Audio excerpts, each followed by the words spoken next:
Krishna academy. दोस्तों मेरा नाम है कृष्णा मिश्रा और आप सभी का मेरे यूट्यूब चैनल पे स्वागत है। दोस्तों आज हम लोग पढ़ेंगे हिस्ट्री और ये हिस्ट्री का 9वां वीडियो है। पिछले वीडियो में हमने रौलट एक्ट तक पढ़ लिया था कि रौलट एक्ट क्या था, उसको काला कानून क्यों कहा गया और वो कब पारित हुआ था, ये सब चीज़ें हम लोग देख लिए थे। आज हम पढ़ेंगे जलियांवाला बाग और इसके जलियांवाला बाग कब हुआ था, इसके पीछे का कारण क्या था, इसके बारे में आज हम लोग पढ़ेंगे। तो जलियांवाला बाग की अगर बात की जाए तो यह 13 अप्रैल 1919 को हुआ था। ठीक है, कब हुआ था? तो 13 अप्रैल 1919 को हुआ था। और क्यों हुआ था? तो इसमें यहाँ पे क्या था, पंजाब में ये हुआ था। और पंजाब में गांधीवादी जी जैसे लोग, गांधीवादी जी जैसे नेताओं को पंजाब आने पर प्रतिबंध लगा दिया था। उसी के विरोध में पंजाब के 2 प्रसिद्ध नेता क्या थे, डॉक्टर सत्यपाल ठीक और डॉक्टर सैफुद्दीन किचलू। इन्होंने विरोध किया, जिसकी वजह से इनको क्या किया गया, इनको गिरफ्तार कर लिया गया। इससे क्या हुआ कि इसी के विरोध में जलियांवाला बाग में एक विशाल सभा का आयोजन हुआ और इसी पर जनरल ओ डायर ने, किसने? तो जनरल ओ डायर ने गोली चलवा दी। यानी कि जब एक तो क्या हुआ कि गांधी जी को आने से रोक दिया गया था। उसके बाद से पंजाब के जो प्रसिद्ध नेता थे डॉक्टर सत्यपाल किचलू और डॉक्टर सैफुद्दीन, इनको क्या किया था, गिरफ्तार कर लिया गया। इससे जनता में आक्रोश काफी बढ़ गया। ठीक है, और इसी के कारण, इसी विरोध के कारण जलियांवाला बाग में, ये जलियांवाला जो बाग स्थान है ना, ये जल्ली नामक एक व्यवसायी का था। ठीक है, तो उसी बाग में ये लोग मतलब क्या होता कि अहिंसक आंदोलन कर रहे थे। मतलब कोई हिंसा नहीं हो रहा था, वहां पे बैठ के बस मतलब धरना प्रदर्शन हो रहा था। इस विरोध में जलियांवाला बाग में एक विशाल सभा का आयोजन हुआ और इसी पर जनरल ओ डायर ने गोली चलवा दी। जनरल ओ डायर ने बोला कि 3 मिनट के अंदर इस बाग को खाली कर दिया जाए और उसके कुछ ही मिनट बाद मेन दरवाजे पर अपने सैनिकों को लेकर खड़ा हो गया और अंधाधुंध गोली चलवा दी। इसी के कारण क्या हुआ था कि 1000 से अधिक लोग वहां पे मारे गए थे, जिसमें बहुत सारे बच्चे और बहुत सारे महिलाएं थी। ठीक है, इसी कारण इस जलियांवाला बाग नरसंहार के फलस्वरूप रविंद्रनाथ टैगोर ने ब्रिटिश सरकार द्वारा दी गई उपाधि, कौन सी उपाधि? नाइट की उपाधि वापस कर दी था। आपसे पूछा जाता है कि जलियांवाला बाग हत्याकांड के फलस्वरूप किसने अपनी नाइट की उपाधि वापस कर दी थी? तो इन्होंने किया था, रविंद्रनाथ टैगोर ने किया था। ठीक है, और शंकर नारायण ने, किसने? तो शंकर नारायण ने वायसराय की कार्यकारिणी परिषद की सदस्यता से इस्तीफा दे दिया। दोस्तों मैं बार बार ये बात कहता हूं कि ये जो नोट्स है, ये नोट्स आपके लिए बहुत कारगर रहेगा। जब आप एग्जाम देने जाएंगे ना, तो इससे बहुत सारे क्वेश्चन आपके एग्जाम में फंसेंगे। इसलिए इसको देखते रहिए और साथ साथ में इसका नोट्स बनाते रहिए, क्योंकि ये बहुत जरूरी है। जब मैं आपको पढ़ाने के लिए मैं नोट्स बना सकता हूं, तो आपको तो पढ़ के पेपर देना है। ठीक है, और इसी से पेपर आएगा, इसी से मैंने पढ़ा है और इसी से आपको भी पढ़ना है। ठीक है, तो शंकर नारायण ने किसकी उपाधि वापस कर दी थी? तो इन्होंने वायसराय की कार्यकारिणी परिषद से क्या किया था, इस्तीफा दे दिया था। ठीक है, और जलियांवाला बाग हत्याकांड की जांच हेतु 1 अक्टूबर 2019 में, मतलब 1919 में, अक्टूबर 1919 में एक हंटर कमेटी का गठन किया गया था। ठीक है, तो देखिए जलियांवाला बाग के लिए भी एक हंटर कमेटी गठित की गई थी और एक हंटर कमेटी एक और गठित की गई थी, वो शिक्षा से संबंधित थी। लेकिन ये जो जलियांवाला बाग हत्याकांड में की जांच हेतु एक जो हंटर कमेटी स्थापित की गई थी, यह स्थापित की गई है अक्टूबर 1919 में, और जिसमें 7 सदस्य थे, जिसमें से 5 विदेशी और 2 भारतीय थे। ठीक है, इसे भी आप लोग याद रखिए। और जलियांवाला बाग हत्याकांड के लिए कांग्रेस ने भी, आपसे पूछा जाता है कि कांग्रेस ने भी एक समिति का गठन किया था, जिसे क्या कहते हैं, जिसे तहकीकात समिति कमेटी कहते हैं या तहकीकात समिति भी कहते हैं। तो याद रखिएगा, आपसे क्वेश्चन पूछा जाएगा कि जलियांवाला बाग हत्याकांड की जांच के लिए कांग्रेस ने जिस समिति का गठन किया था उसका नाम क्या है? तो उसका नाम है तहकीकात कमेटी। और इसके अध्यक्ष कौन बने थे? तो इसके अध्यक्ष बने थे मदन मोहन मालवीय जी। ठीक है, इसे आप लोग याद रखिएगा कि ये वही मदन मोहन मालवीय हैं जिन्होंने बनारस विश्वविद्यालय का स्थापना करवाया था। ठीक है, तो इन्हें आप याद रखेंगे।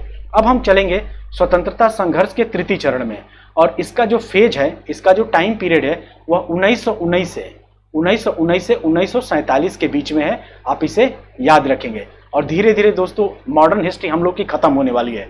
मुश्किल से 3 से 4 वीडियो में, ये हमारा 9वां वीडियो है। ठीक है, मतलब हिस्ट्री का 9वां क्लास है। मुश्किल से 4 क्लास और मान लीजिए, यानी 9 4 13। यानी 13 क्लास में हम लोग की हिस्ट्री पूरी कंप्लीट हो जाएगी मॉडर्न हिस्ट्री की, और इतना संक्षिप्त में कहीं आपको नहीं मिलेगा, ये मेरा दावा है। ठीक है, तो स्वतंत्रता संघर्ष का तृतीय चरण क्या है, तो 1919 से 1947 ईस्वी, और इससे एक क्वेश्चन भी आपका बाहर नहीं जाएगा। अगर मॉडर्न हिस्ट्री से क्वेश्चन बनेगा तो हमारे इसी नोट से बनेगा, इससे बाहर एक दो क्वेश्चन अगर चला गया तो चला गया, वरना बिल्कुल 90% क्वेश्चन यहीं से आएंगे। ठीक है, तो इसको ये जो संघर्ष स्वतंत्रता संघर्ष का तृतीय चरण है, इसको गांधी युग भी कहते हैं, आप इसे याद रखिएगा, क्योंकि आपको पता है कि 1915 में गांधी जी दक्षिण अफ्रीका से भारत आ चुके थे। ठीक है, तो यहाँ पे दिया हुआ है क्या, जनवरी 1915 में गांधी जी भारत आए और उन्होंने गोपाल कृष्ण गोखले, किसको, गोपाल कृष्ण गोखले को अपना राजनीतिक गुरु बनाया। और ये क्वेश्चन आपसे कई बार पूछा गया है कि किसे मदन मोहन मतलब महात्मा गांधी जी ने अपना राजनीतिक गुरु बनाया था, तो गोपाल कृष्ण गोखले को आप याद रखिएगा। कई बार कहीं ना कहीं किसी न किसी कभी वीडियो में आया हुआ है, तो कहीं लेखपाल में आया हुआ है, इवन यूपी पीसीएस में भी एग्जाम आया हुआ है, ये क्वेश्चन आया हुआ है कि गांधी जी के राजनीतिक गुरु कौन थे, तो गांधी जी के राजनीतिक गुरु कौन थे, तो गोपाल कृष्ण गोखले थे, आप इन्हें याद रखिएगा। और गांधी जी जिस समय भारत आए थे उस समय प्रथम विश्व युद्ध चल रहा था। कौन सा युद्ध चल रहा था, प्रथम विश्व युद्ध चल रहा था, जो 1914 से 1919 ईस्वी के बीच तक चला था। ठीक है, यहाँ पे लिखा है ना 1914 से 1918, 18-19 तक ये चला था, ये प्रथम विश्व युद्ध। और क्या किए थे, गांधी जी ने सरकार को इस समय पूर्ण सहयोग दिया।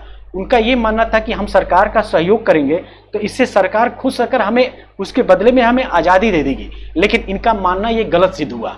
इन्होंने माना कि भाई बस प्रथम विश्व युद्ध चल रहा है तो ब्रिटिश सरकार इस समय संकट में है, इनको थोड़ी सहायता देते हैं, और सहायता देने के बदले ये हमें आज़ादी दे देंगे। लेकिन इन्होंने आज़ादी तो नहीं दी, लेकिन गांधी जी को धोखा जरूर दे दिया। ठीक है, तो वहीं यहाँ पे बात कही जा रही है कि गांधी जी जिस समय भारत आए थे उस समय प्रथम विश्व युद्ध चल रहा था, और समय क्या था, 1914 से 1918। गांधी जी भारत कब आए थे, तो 1915 में। और गांधी जी ने सरकार का पूर्ण सहयोग दिया और लोगों को सेना में भर्ती होने के लिए प्रोत्साहित किया। ठीक है, इसीलिए गांधी जी को कुछ लोग सेना में भर्ती करने वाला सर्जेंट भी कहते हैं। और ये आपसे एग्जाम में कई बार पूछा गया है कि सेना में भर्ती करने वाला सर्जेंट किसे कहते हैं, तो गांधी जी को कहते हैं। आप इसे याद रखेंगे कि किसको सेना में भर्ती करने वाला सर्जेंट कहा जाता है, तो गांधी जी को कहा जाता है, ये आप याद रखेंगे। और 1916 में गांधी जी ने अहमदाबाद के करीब साबरमती आश्रम की स्थापना की थी। तो आपसे कई बार ये पूछा गया है कि साबरमती की स्थापना कब हुई थी, तो साबरमती की स्थापना हुई थी 1916 में। कहाँ पे, तो अहमदाबाद में साबरमती आश्रम की स्थापना की गई थी। और अप्रैल 1917 में चंपारण जिले में, बिहार के चंपारण जिले में, ये चंपारण जिला कहाँ है, तो बिहार के चंपारण जिले में चंपारण आंदोलन चलाया गया। और ये गांधी जी का सबसे बड़ा आंदोलन यही था। ठीक है, मतलब गांधी जी का प्रथम आंदोलन, प्रथम सत्याग्रह इसी को कहा जाता है। और यहीं से गांधी जी बहुत फेमस हो गए। मतलब भारत की आम जनता के बीच इनकी पैठ बढ़ गई इसी आंदोलन से, चंपारण आंदोलन से। इस चंपारण आंदोलन में क्या होता है, यह गांधी जी का पहला सत्याग्रह प्रयोग था। तो आपसे क्वेश्चन पूछा जाता है कि गांधी जी का पहला सत्याग्रह प्रयोग कब हुआ था, तो चंपारण आंदोलन। और चंपारण आंदोलन क्या है, तो इसमें क्या था, किसानों को अपनी भूमि के 3/20 भाग पर नील की खेती करना पड़ता था। जैसे मान लीजिए आपके पास 20 बिस्सा खेत है। ठीक है, उस 20 बिस्सा में से 3 बिस्सा नील की खेती करनी पड़ती थी अंग्रेजों के लिए। और अंग्रेजी इसके लिए पहले से ही लगान निर्धारित कर देते थे, उसी पर आपको ये 3 बिस्सा खेती करनी पड़ती थी। और इस 20 बिस्से के सबसे उपजाऊ क्षेत्र में इस नील की खेती करनी पड़ती थी। और इससे क्या होता था, किसानों को बहुत नुकसान होता था। इसीलिए किसानों ने इसका विरोध करना शुरू किया, और इसीलिए इसे 3 कटिया प्रथा भी कहा जाता है। 3 कटिया प्रथा क्यों कहा जाता है, अब आपको समझ में आएगा। क्योंकि 3 कट्ठे में, यानी बिस्सा को ही कट्ठा भी बोलते हैं गाँव साइड में। ठीक है, तो बिस्से को 3 कट्ठा, 20 कट्ठा में से 3 कट्ठा क्या किया जाता था, नील की खेती के लिए सुरक्षित कर दिया गया था अंग्रेजों के द्वारा, ब्रिटिश सरकार के द्वारा। और वो अपने मन मुताबिक लगान निर्धारित किए थे, जिससे किसानों को बहुत नुकसान हो रहा था। इसीलिए किसानों ने इसका भारी विरोध किया था। ठीक है, तो क्या इसको तिनकटिया प्रथा क्यों कहते हैं, आप समझ में आ गया। चंपारण आंदोलन कब चलाया गया, तो चंपारण आंदोलन चलाया गया था 1917 में। कहाँ पे, तो बिहार के चंपारण जिले में, ठीक है। इसे तिनकटिया प्रथा क्यों कहते हैं, ये अब आपके समझ में आ गया, ठीक है।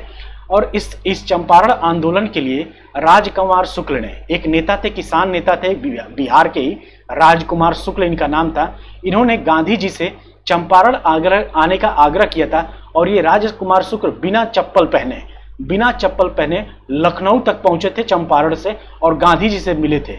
और समझ लिए कि उस यात्रा के दौरान इन्होंने कुछ खाया नहीं था। तो मतलब इस तरीके से तो गांधी जी काफी द्रवित हो गए इनकी स्थिति को देख के। इसलिए गांधी जी ने तुरंत फैसला किया कि मैं चंपारण जाऊंगा, ठीक है। उसके बाद से गांधी जी का दूसरा आंदोलन होता है अहमदाबाद मजदूर आंदोलन। ये कब होता है, तो ये होता है 1918 में, ठीक है। और यह किससे संबंधित है, तो यह टेक्सटाइल मिल और मजदूरों के बीच बढ़ाने के सिलसिले में चल रहा था। ये किसके लगान बढ़ाने के सिलसिले में, ठीक है। तो ये जो अहमदाबाद मजदूर आंदोलन था, यहाँ पे एक अहमदाबाद में एक टेक्सटाइल मिल थे, वहाँ के मालिक और मजदूरों के बीच विवाद चल रहा था। किसके लिए, कि बोनस बढ़ाने के लिए, प्लेग बोनस को बढ़ाने के, क्योंकि उस समय वहाँ पे प्लेग फैला हुआ था, उसका बोनस बढ़ाने के लिए एक विवाद चल रहा था। और विवाद मुख्यतः प्लेग बोनस को लेकर, देखिए यहाँ पे लिखा भी है कि विवाद मुख्यतः किसका था, तो विवाद जो था वो मुख्यतः प्लेग बोनस को लेकर था। और जिन्हें 33% बोनस मिलना चाहिए था, ये किसानों का कहना था कि हमें 33% बोनस मिलना चाहिए था। क्योंकि उस समय क्या हुआ था, उस समय प्रथम विश्व युद्ध चल रहा था, जिसकी वजह से भूखमरी बहुत बढ़ गई थी और बेरोजगारी बहुत बढ़ गई थी। इसलिए किसानों का ये मानना था। और उस समय प्लेग भी फैला हुआ था, एक तो प्रथम विश्व युद्ध, दूसरा प्लेग, जिसकी वजह से क्या हुआ था, जिसकी वजह से अर्थव्यवस्था बहुत डगमगा गई थी। इसलिए किसान चाहते थे कि हमें जो प्लेग का बोनस दिया जाए वो 35% दिया जाना चाहिए। और बाद में अंग्रेजी सरकार ने इसे मान भी लिया, ठीक है। तो ये हुआ अहमदाबाद मजदूर आंदोलन। कब हुआ, तो ये हुआ था 1918 में। किससे संबंधित है, तो प्लेग बोनस से संबंधित है। और इसमें कितना परसेंट बोनस देने के लिए डिसाइड हुआ, तो 35% बोनस देने के लिए सरकार तैयार हो गई, ठीक है। अब हम चलते हैं अपना अगला आंदोलन देख लेते हैं, खेड़ा सत्याग्रह। और ये बहुत ही इंपॉर्टेंट है। इसी खेड़ा सत्याग्रह में जो सरदार वल्लभ भाई पटेल थे, इनको सरदार की उपाधि दी गई थी यहाँ की महिलाओं के द्वारा, ठीक है। तो आप इसे भी याद रखिएगा। तो खेड़ा सत्याग्रह कब हुआ था, तो ये भी हुआ था 1918 में, ठीक है। गुजरात के खेड़ा जिले में किसानों की फसल नष्ट हो जाने के बावजूद सरकार द्वारा लगान में छूट न दिए जाने के कारण सरकार के विरुद्ध यह आंदोलन था। मतलब क्या था कि भाई आप जो किसान खेती करते थे उसके बदले में सरकार को कुछ लगान देना पड़ता था। और यह जो परंपरा थी, यह मुगल कालीन परंपरा थी। मुगल कालीन परंपरा क्या थी, यह प्राचीन इतिहास में भी ऐसा होता था कि किसान अगर किसी किसी जमीन पर खेती करता था तो उसके बदले उस समय की सरकार को वो कुछ क्या करता था, लगान देता था। लेकिन क्या हुआ था, खेड़ा सत्याग्रह होने का कारण क्या था कि किसानों की फसल नष्ट हो गई थी। मतलब किसी कारणवश किसानों की फसल नष्ट हो गई थी, उसके बावजूद सरकार ने लगान में कोई छूट नहीं दी थी। इसके बावजूद ये क्या हुआ था, ये सत्याग्रह किया गया था। और खेड़ा सत्याग्रह में गांधी जी के साथ वल्लभ भाई पटेल थे, ठीक है। और कौन कौन थे, तो इंदुलाल याग्निक थे एवं अन्य युवा भी शामिल थे। और इसी खेड़ा सत्याग्रह में वल्लभ भाई पटेल को वहाँ की महिलाओं ने सरदार की उपाधि दी थी। इन्होंने बहुत अच्छा काम किया था गांधी जी के साथ मिलकर। तो खेड़ा सत्याग्रह कब हुआ था, तो 1918 में। आप इसे भी याद रखिएगा। अब हमारा अगला आता है खिलाफत आंदोलन। खिलाफत आंदोलन क्या है, इसके बारे में हम थोड़ा पढ़ लेते हैं क्योंकि ये भी बहुत इंपॉर्टेंट है। और खिलाफत आंदोलन कब हुआ था, तो खिलाफत आंदोलन हुआ था 1919 से 1922 ईस्वी के बीच। कब हुआ था, तो 1919 से 1922 ईस्वी के बीच। इसकी अध्यक्षता किसने की थी, तो गांधी जी ने की थी। और खेड़ा सत्याग्रह खिलाफत सत्याग्रह होने के पीछे क्या था, तुर्की में जो खलीफा थे, पूरे विश्व के मुस्लिम जो थे वो तुर्की के खलीफा को अपना खलीफा मानते थे। और ब्रिटिश सरकार ने क्या किया था, उसमें भाई चल रहा था क्या, विश्व युद्ध चल रहा था। तो ब्रिटिश सरकार ने कहा कि हम जब ये युद्ध जीत जाएंगे तो वहाँ के खलीफा को बहाल कर देंगे। लेकिन इन्होंने ऐसा किया नहीं, ठीक है। तो इसी कारण ये खिलाफत आंदोलन चलाया गया था। और इसकी अध्यक्षता किसने की थी, तो गांधी जी ने की थी। और इसकी अध्यक्षता करने के कारण बहुत सारे लोगों ने गांधी जी का विरोध भी किया था, क्योंकि ये धार्मिक आंदोलन था और इसमें गांधी जी जुड़े, इसलिए इनका विरोध भी किया गया था। और ये कब किया था? 31 अगस्त 1920 ईस्वी को, 20 ईस्वी का दिन खिलाफत दिवस के रूप में मनाने का निर्णय लिया गया। तो आपसे क्वेश्चन पूछा जाएगा कि खिलाफत दिवस का मनाने का निर्णय कब लिया गया था?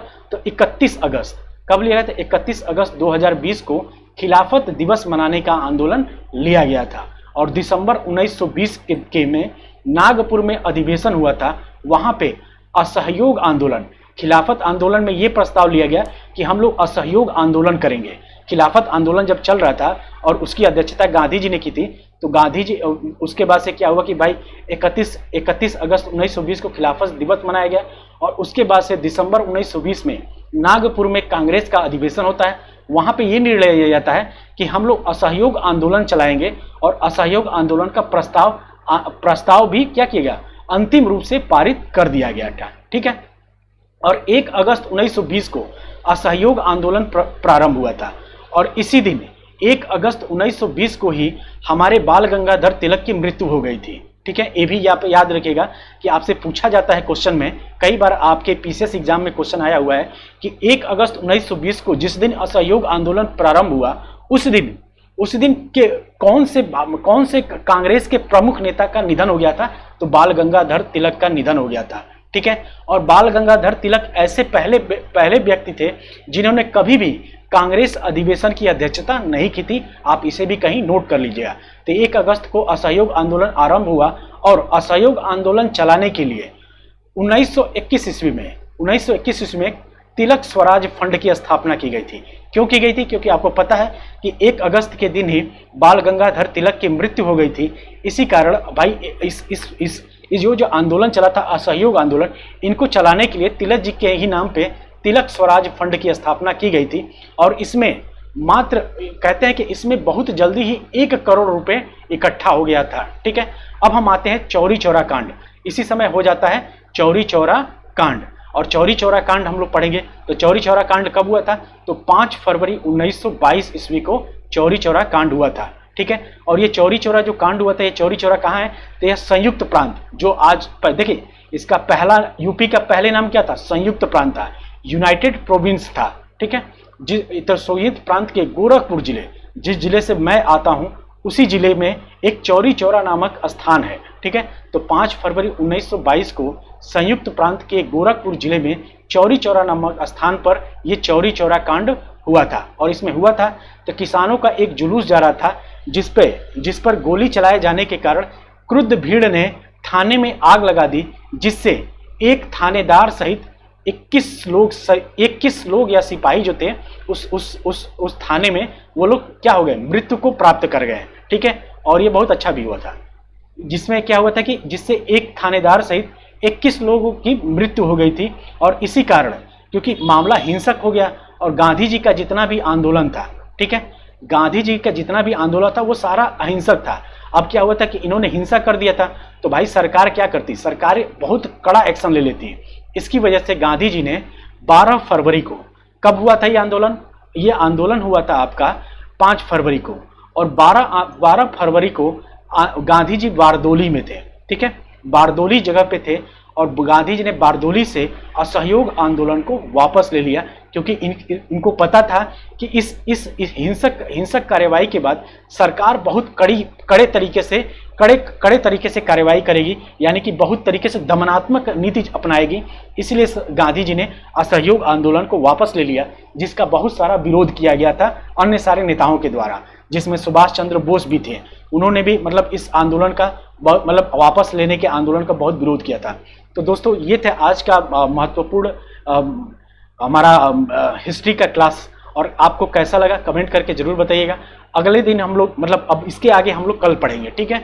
तो धीरे धीरे हम लोग पढ़ते रहेंगे। देखिए 9 ही क्लास में आपकी लगभग हिस्ट्री खत्म होने वाली है।